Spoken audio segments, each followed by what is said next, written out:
walikuwa pamoja naye, na wanawake kadha wa kadha ambao walikuwa na pepo wabaya na magonjwa wakaponywa. Nao ni Mariamu aitwaye Magdalene aliyetokwa na pepo 7, na Yohana mkewe Kuza wakili wake Herode, na Suzana na wengine wengi waliokuwa wakimhudumia kwa mali zao. Nashukuru kwa kuwa mchungaji ameshaomba, na sasa mimi nieleze tu habari zake Yesu moja kwa moja.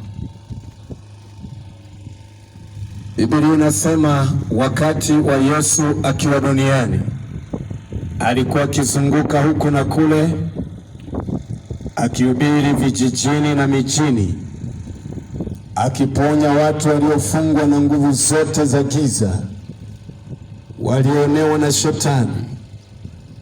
Tunapotembea namna hii huwezi kujua nani yuko salama, nani hayuko salama.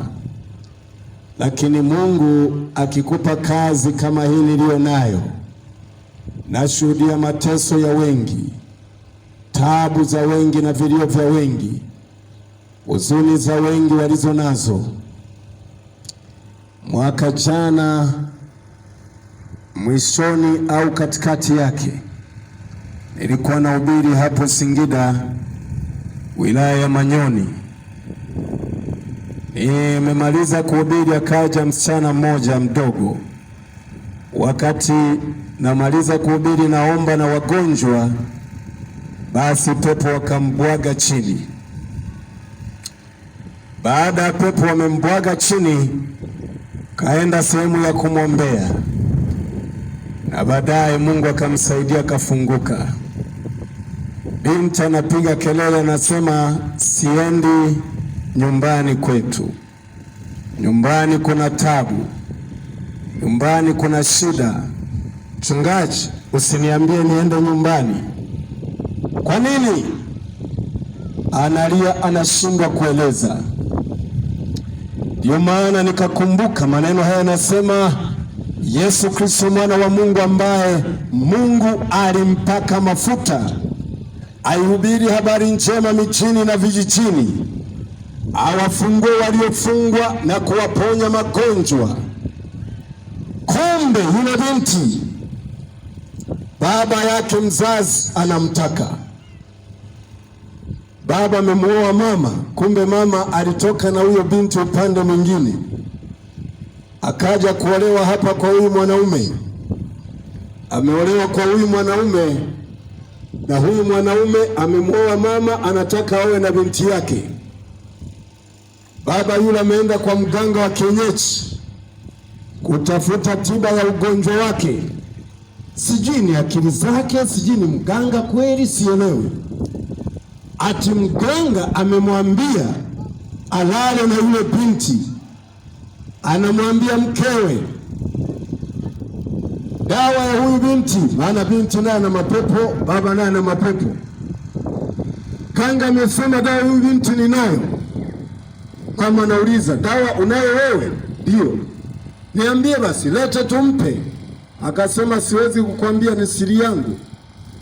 Ganga ameniambia ni siri yangu, nitamtibu mwenyewe chumbani, tukae wenyewe wawili. Kumbe ni tabu, kumbe ni shida. Halafu hii imenishangaza. Nikakutana na msichana mwingine naye mzuri tu, mweupe. Ndio nikagundua dunia inaisha. Hii dunia inaisha. Maana watu wanazo tabu majumbani, wanazo tabu. Na wanaume wa leo sijui wamezaliweje, sijui wamejaa shetani kuanzia unyayo mpaka utosi, sielewi. Yule baba yuko hapo, nisitaje maana umbea sitaki, sio kasema alisema nani, sitaji ni wapi. Akaja binti kunisalimia, ananiambia mchungaji, naolewa, uniombee. Nikasema nitaomba. Baada ya kuweka mikono, amekuja nisalimia ondoke, ninamwekea mikono hivi, ana roho chafu zimemjaa. Kaanza kemea zile roho chafu. Tukachukua muda wa kutosha, hatimaye zikamwachia. Nikamwambia, hebu niambie siri ya maisha yako ni ipi? Akaniambia, mchungaji, nielezeje? Baba yangu aliyenizaa ananiwinda kupita maelezo. Wewe huyu ndio, nyumba yetu ni nzuri, tumejenga, lakini haijapigwa dari kwa ndani. Kwa hiyo huyu baba, binti bafu iko mle ndani. Binti akienda kuoga, baba yake anapanda na ngazi juu ili mchungulie mwanaye anapooga. Uone dunia inavyokwenda. Watu wanakaa na wazazi wao, hawajui wapeleke tabu yao wapi. Unamtaka baba kusaidie, baba mwenyewe ameharibika. Hata wanawake nao wapofu, wanataka watembee na watoto wao wa kiume. Wapo na wenyewe.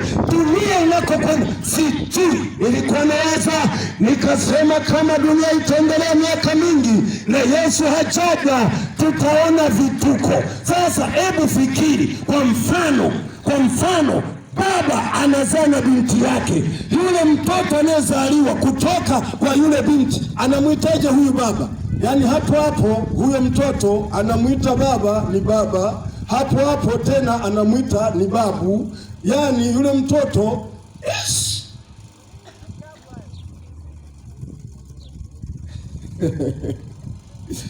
Halafu kaka zake na huyo binti, huyo mtoto wanamwiteje sasa? Mara mjomba, mara dada yao wanamwiteje? Shemeji. Tena inakuweje? Kwa sababu ya uharibifu uliomo duniani. Bwana Mungu atusaidie. Sema amen. Sema amen. Sema amen. Endelee kidogo. Sikiliza nikwambie. Biblia inasema Yesu ni wa huruma. Anatazama, anahurumia. Nikakahurumia kale kasichana pale Singida. Nikasema sijui nifanyeje. Haiti Mungu angenipa nyumba kubwa, wote waliolemewa namna hiyo ni kubeba tu. Wewe kaaga hapa ili uwe salama. Lakini basi ni hivyo. Nikamwambia mchungaji nilifikia kwake, mchukue huyu mtoto ukae naye ili awe salama. Katoto kale kufika kwa mchungaji kanapata pumziko na amani. Kakaanza kukaa pale, kana furaha sasa, kana amani. Ngoja niache hiyo habari, niende habari za Yesu Kristo na yule Mariamu aitwaye Magdalena. Ngoja nikwambie habari za Mariamu aitwaye Magdalena. Huyu Mariamu aitwaye Magdalena aliitwa Magdalena, sio kafikiri ni jina la baba yake, labda anaitwa Magdalena. Kama sasa tuna wengi wanaitwa Magdalena, ni jina. Lakini huyu Magdalena aliitwa hivyo kwa sababu alikuwa anatokea mji mmoja unaitwa Magdala. Kwa hiyo walipotaka kumtofautisha na Mariamu wengine, walimuita Mariamu Magdalena, wakimaanisha yule anayetokea kule mji unaitwa Magdala. Kwa hiyo huyu Mariamu alikuwa amechanganyikiwa. Tena huyu Mariamu, maandiko yanaonyesha ni kama vile alikuwa msomi. Alikuwa amesoma huyu mama, ana elimu yake. Baada ya kusoma wakamwonea wivu, pengine wakamwonea wivu, wakamloga waliomloga. Wakashangaa yule mama alikuwa anatembea vizuri tu, akili zikaruka. Wakashangaa wanakutana naye kesho, anaongea mwenyewe barabarani, anarusha mikono, anaangalia juu.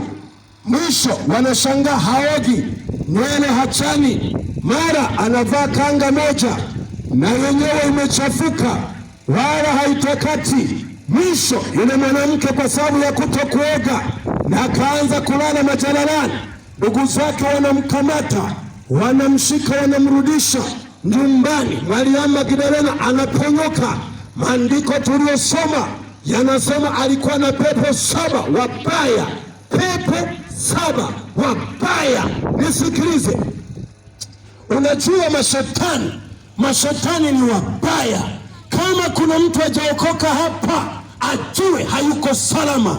Nisikilize, kwa nini watu wanakufa, wengine wanaanguka chooni, wanakufa pale pale?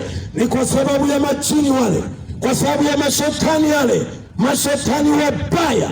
Kama mtu akikutengenezea jini, akutengenezea pepo, amtume kwako, kwa mfano amwite Makata, amtume kwako. Mtu akikutumia Makata, ujue huyo mtu hakupendi, anataka ufe, usibakie hata kidogo. Yuko pepo mwingine ama jini mwingine anapenda kukaa chooni kusubiri wale wasio na Yesu wanaokuja chooni ili wajisaidie. Yule nani, Maimuna, anangojea mle. Kama amekwenda barabarani, ametafuta sababisha ajali, amekosa kwa sababu chakula chake yule ni damu. Iko Kigoma na ndoa, kijana mmoja alikuwa anataka kumwangamiza mchungaji mmoja wa kirokole, akamtumia pepo Maimuna. Anaenda chooni mle, anaandika maandishi ya jina lake, kama mimi naitwa Wilson Ambilikile, anaandika chini kwenye jina kwenye karatasi Wilson Ambilikile, halafu analinuizia. Akisha linuizia, anaenda kwenye choo, hiki choo cha shimo cha kulenga, hiki mnasema cha kulenga, anapiga magoti pale, anamwita chini aitwaye Maimuna, anakaa humo, anapiga magoti, anamwambia na kukabidhi huyu mtu umshughulikie leo. Nasema iko faida ya kutembea na Yesu, ingawa unamkataa Yesu, lakini iko faida ya kumpata Yesu kama mwokozi, kama msaada. Wakamtumia chini. Mchungaji mwenzangu ametoka Dar es Salaam, anaelekea Kigoma kwenda kuhubiri sehemu moja inaitwa Kazulamimba. Hapo unapovuka reli, kutoka hapo Kazulamimba unavuka reli, unaanza kuelekea wapi? Unaelekea Uvinza. Sikiliza nikwambie, sasa wametuma chini, yule chini mbaya wa mauti akatumwa pambana na mchungaji. Ni kweli akaliweza, akalikamata lile gari la mchungaji, likapigwa vibaya mno, likapata ajali, likabomoka, lakini waliokuwemo ndani yake Mungu aliwabeba kwa mkono wake. Hakuna aliyepata hata mkwaruzo mmoja, wakatoka ndani ya gari, wote wako salama. Yule chini akakasirika. Kwa nini amekosa? Kwa sababu dawa ya yule chini, yani furaha ya yule chini ni kuona damu imemwagika. Anakunywa damu kwenye ajali zinazotokea barabarani. Ujue Makata amehusika, ujue Maimuna amehusika. Sikiliza nikwambie, baada ya hapo ndio maana nasema hivi, kama unajaribisha uchawi wako, usilete kujaribisha kwa walokole. Nendaga huko Rukaga ngani ukafurahi kule, usiende kujaribu kuroga walokole, utajiroga mwenyewe. Yule ametuma chini ameferi, maana zitakiwa damu mwagike, damu haijamwagika. Yule jamaa kaenda, anaenda chooni kuuliza majibu, mbona hamjamwangamiza yule mtu? Kumbe chini yule amekasirika. Kwa nini umenipeleka mahali ambapo unajua kabisa sitakunywa damu? Akainama chooni kuita chini ya pande azungumze naye. Sikiliza, ameinama kwenye tundu la choo. Alipomwita chini ya pande, chini alipopanda namna hii, kabla hajaongea naye alimtoboa hapa. Unaona hapa shabu hili lilitoboka kama limechanwa na wembe, mpaka ndani, damu zikaanza kuvuja. Ndiyo chini akafurahi, anafyonza ile damu anainywa, Alitoka yule jamaa chooni ana jeraha tele. Na ndio maana anasema hivi, usituone wadogo tunapohubiri habari njema ya Yesu Kristo. Tunapenda Mungu wa dunia yote anakaa ndani yetu, anaishi ndani yetu. Mtu aliyeokoka anasema hivi, yuko salama salimini, hakushi na majini, wala jini hamkaribii. Haleluya. Sikiliza nikwambie, sikiliza. Sasa Mariamu Magdalena akaonekana amejaa majini wazito, majini watesaji, akaonekana na kichaa. Ukimwangalia sura yake amefubaa, ukimwangalia mwili wake na majeraha, anajipigisha kila mahali, anajigongesha kila mahali, ana vidonda mwilini, hakuna anayemkaribia tena. Nataka nieleze huruma za Yesu zilivyo za pekee. Mariamu Magdalena, ninasoma maandiko, wala hayasemi kama watu wengine ambavyo walipoona ndugu zao wanaumwa katika kipindi cha Yesu, waliwachukua ndugu zao wakawapeleka kwa Yesu kwamba Yesu, tunaomba mponye ndugu yetu. Lakini Mariamu Magdalena, yeye aliachwa. Makao yake alikuwa ni wapi? Kwenye majalala. Alikuwa anakaa huko majalalani, anakula makombo yaliyotupwa, anakula takataka zile, anakula viporo vilivyotupwa kule. Maisha yake alikuwa kule. Sikiliza nikwambie, Yesu mwana wa Mungu aliye hai, aliyekuwa wa pekee, maandiko yanasema ya kwamba maisha yake alikuwa anakaa milimani, anaomba usiku kucha. Akiwa kule, Mungu anamwongoza mchana, anamwambia elekea kwenye mji ule, elekea kwenye mji fulani, na utaelekea kwenye dampo, utaelekea kwenye jalala fulani, yuko mtu aliyefungwa, ukamfungue. Yesu anatoka zake mlimani kwenye maombi, anaanza kutembea. Anaelekea wapi sasa? Anaelekea aliko Mariamu Magdalena. Akafika pale, alipomwona yule mwanamke, kwa sababu ya ule ukichaa, mahasula yake imefubaa, nguo zake za kuchakaa, nguo zake na mwili wake na vidonda, watu wote wamempenda. Sikiliza nikwambie, hata uliyekataliwa, ndugu zako wote wamekukataa. Nasema Yesu Kristo anakupenda, haijalishi vyovyote ulivyo. Mwana wa Mungu amejaa huruma. Usione tumetoka tulikotoka, ni Yesu ametuleta kwa sababu ya pendo lake. Anataka kuvuta uje kwake, akuvute uje kwake. Haleluya, haleluya. Yesu anakwenda, Yesu anakwenda, anasogea. Anaenda wapi? Kwa Mariamu Magdalena. Alipomwona akampenda Mariamu, akamhurumia Mariamu. Alafu maandiko nasemaje? Akamkemea pepo, akawaambia, enyi pepo wachafu, ondokeni, mwacheni huyu mwanamke. Halafu yule mwanamke, pepo wakaondoka, wakamwacha yule mwanamke, akajitambua. Alipojitambua, yule mwanamke akampenda Yesu kama kichaa. Nisikilize, kuna kumpenda Yesu kawaida, lakini kuna kumpenda Yesu kama kichaa. Huyu mwanamke, ndio maana popote ambapo habari zake zimeandikwa, ukikuta habari tu zimeandikwa Mariamu Magdalena, lazima hapa mbele ukute pameandikwa hivi, yule ambaye alitokwa na pepo 7, ama yule ambaye Yesu alimponya pepo nini 7. Alimpenda Yesu kupitiliza.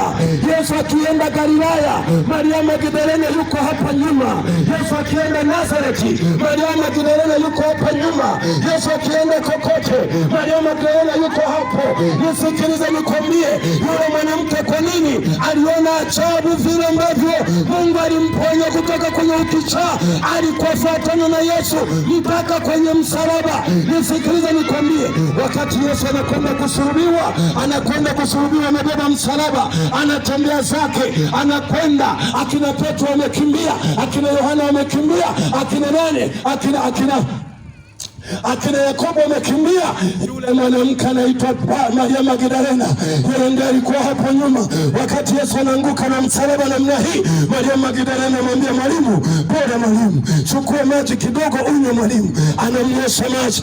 Wakati Yesu alikuwa anasema hivi, enyi wanawake wa Yerusalemu, msinililie mimi, jililieni ninyi na watoto mliowazaa. Mariamu Magdalena ndiye alikuwa anaongoza jopo la wanawake. Alimpenda Yesu kama kichaa. Ni wangapi wanampenda Yesu leo? Wangapi wanamhitaji Yesu leo? Yesu wa Nazareti amejaa huruma. Hata kama una pesa, Yesu anakupenda. Maana watu watakupenda kwa sababu una afya njema, watu watakupenda kwa sababu una mali, watu watakupenda kwa sababu una elimu, lakini Yesu anakupenda hivyo ulivyo. Njoo kwake, njoo kwake. Haleluya, njoo kwake. Yesu anakupenda. Sema amen. Yesu anakupenda, amejaa huruma, amejaa upendo. Hatuna mtu mwenye upendo kama yeye. Ndugu zako wanaweza wakuroge. Juzi pale Arusha wakarogana watu, wanarogana, wanagombania nini? Mashamba. Ni mtu na ndugu yake wamegombana, mwenzake akaenda akachongesha sanduku, akachongesha jeneza. Alichongesha jeneza, ilitangazwa kwenye redio na kwenye mitandao ikarushwa. Akatengeneza jeneza, akalileta pale kwenye uwanja, kwenye kile kiwanja anachogombania, akaweka jeneza hapo. Ameweka na msalaba, ameandika 1 mpaka 100. Pale anaandikaga miaka ya marehemu, ameandika 1 mpaka 100. Halafu kwenye mkungu ule, kwenye jeneza mle ndani ameweka mkungu wa ndizi. Mkungu wa ndizi uko mle ndani. Asubuhi wanaamka wanakuta jeneza liko pale. Watu wanashangaa shida ni nini? Kumbe wana ndugu wanagombana. Wakaitwa polisi waje. Polisi wakaja, kuna marehemu mle ndani. Polisi wenyewe wanaogopa, wanasema nani afungue? Akasema nyinyi ndio tumewaita mtufungulie. Unafikiri polisi hawana roho kama wewe? Wana roho, wanapenda maisha kama unavyoyapenda. Wenyewe hawataki kufariki. Hebu fungue mtu. Akasema fungueni ninyi askari. Askari wanakajaribu kusogea, wanaogopa. Mmoja akajikaza, kijana mmoja ameokoka akajikaza, akaja akasogelea lile jeneza, akalifungua, akakuta kuna mkungu mle ndani. Ule mkungu wa ndizi, kwanza kwa sababu ndizi zilizomo kwenye ule mkungu ziko 100 kama ile ndio inavyoonyesha pale. Nisikilize niwaambie, ndugu zako wanaweza wakuchukie, ndugu zako wanaweza sikupende. Nasema yuko mmoja ambaye anakupenda upeo kuliko unavyodhani. Yeye ni rafiki yetu, anakupenda baba ulivyo, anakurumia na taabu zako. Sikiliza niseme, nimekuwa shahidi wa kuona kazi za Yesu kwa watu. Siku moja ninahubiri Dar es Salaam, niko Dar es Salaam ninahubiri, akaja mwanamke mmoja, ndio namaliza kabla nianze kugeuka nirudi Arusha. Akaja binti mmoja mweupe hivi mzuri, akaja kaniambia, mchungaji unisaidie. Kaambia shida gani? Akaniambia nina taabu, nihurumie. Nikasema nieleze.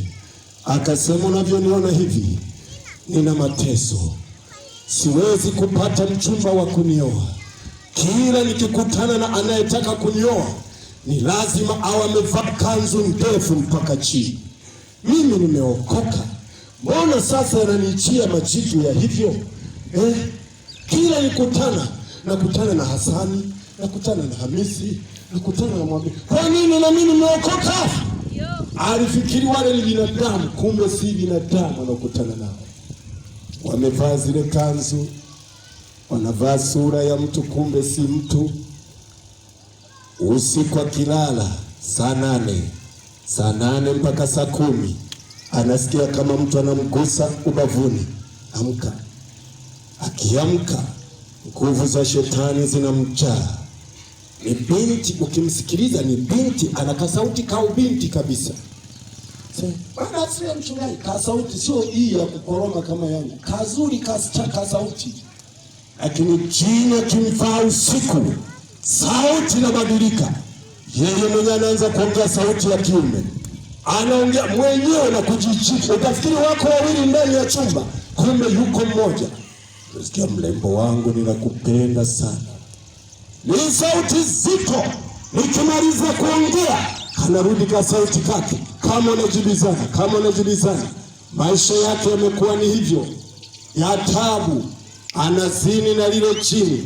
Hivyo hawezi kupata mchumba wa kawaida wa kibinadamu, maana ameolewa na chini. Hata hapa, hebu nitazame, niangalie vizuri. Huwa nina uzoefu wa kujua yule pale ameolewa na chini. Unikazie tu macho mtajua, na ndoto zako zipo kila siku. Maana si wanawake tu wanaolewa na chini, hata wanaume wanaolewa na machini, wanaoa machini. Na ndio utakuta ndoa hizo zina shida, wanagombana kila wakati. Kwa sababu nini? Chini amemvaa yule, yani yule atakuta naota tu kila siku, anaota yuko na mwanamke kitandani. Hamtaki mke wake wala hamtaki mume wake, kisa tu ana chini. Yule binti akaja kwetu. Sasa alikuja ana mashaka kidogo. Kwa sababu gani? Alijaribu kulipeleka lile chini kwa mitume. Hawa mitume waliojaa kila mahali mchini. Akampeleka kwa mtume mmoja. Mtume alipofika akamwona. Ukifika kwa mtu asiye na nguvu ya Mungu ni ole, pia ni hatari kwako. Kwa sababu alipofika kwa yule mtume, kumbe kumbe mtume naye hana Mungu. Alipomwangalia hivi chini, yule anambadilisha msichana yule aonekane mrembo mzuri, badala mtume amwombee, mtume mwenyewe akaanza kumtaka yule dada. Yule dada akasema, nina bahati mbaya gani mimi jamani, naenda hata kwa wahubiri waliombea mwisho wananitaka. Akaachana yule mtume, acha niende kwa nabii mwingine kule. Nabii naye alipofika, kumbe naye nabii hana Mungu, kazi yake ni kutaka pesa za watu. Kajini kale kakajirembusha kwa yule dada. Baadaye nabii naye anamtaka. Sasa amekuja kwangu, akafikiri ni kule kula naendaga. Alipokuja kwetu hajui tumebeba Yesu Kristo mwenye nguvu zote, mwenye uwezo wote na mamlaka. Nisikilize, tukamwambia kwa jina la Yesu aliye hai, pepo mchafu mtoke mtu huyu. Baada ya masaa mawili akafunguliwa. Nikamwacha hapo, mimi naondoka zangu, ninarudi Arusha. Nimekaa wiki moja, anapiga simu, mchungaji. Nikamwambia ndio. Anasema nimepona, yule chini ameniacha, mimi ni mzima sasa. Ndio akaanza kuniambia, unajua nilienda kwa mtume, badala mtume niombee akaanza kunitaka. Nilienda kwa nabii, manabii watatu wote wananitaka. Nilipokuja kwako nikafikiri ni kama wale, nikafikiri na wote nitaka. Sikiliza nikwambie, kumbe mimi nina Yesu peke yake, na Yesu akikuona anakuhurumia, anakufungua, anakutoa kwenye shida. Haleluya, haleluya, haleluya. Sikiliza nikwambie, hata ukiona na ubiri nikakukaribia, nikatabasamu kwako, usikasema huyu baba amenipenda. Sijakupenda wewe, ninampenda Yesu Kristo Nazareti peke yake, mwenye uwezo na msaada wa kuwasaidia watu. Sema amen, sema amen.